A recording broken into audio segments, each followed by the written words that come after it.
చిటికలో ఖాళీ చేసేయగలం. చేయడం మాత్రం కొంచెం టైం పట్టేది అదే, కానీ టేస్ట్లో మాత్రం అద్భుతంగా ఉండేది పుట్నాల పొడి. చేసేద్దామా? దానికి కొంచెం తాలింపు దినుసులు, వెల్లుల్లి అండ్ కరివేపాకు. కావాల్సిన మెయిన్ ఐటమ్ వచ్చేసి మనకు పుట్నాల పప్పు. పుట్నాల పప్పులో సరిపడా కారం, ఉప్పు వేసుకుని పొడి కొట్టేద్దాం. చాలా సింపుల్. దీన్ని ఇప్పుడు మనం పొడి కొట్టేసుకుందాం. అండ్ దీంతో పాటు ఇది కొంచెం నలిగినాక ఒక 4 గార్లిక్స్ వేసేద్దాం. అండ్ కరివేపాకు, అది కడిగి ఆరబెట్టిన కరివేపాకు అండి, పచ్చిమిరపకాయ అండ్ వెల్లుల్లి.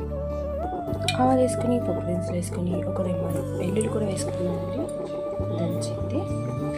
కొంచెం కరివేపాకు కూడా వేసుకుంటే గుడ్బాదం కొంచెం స్పైసీ.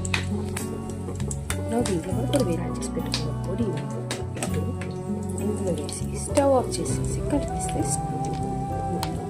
పప్పు పొడి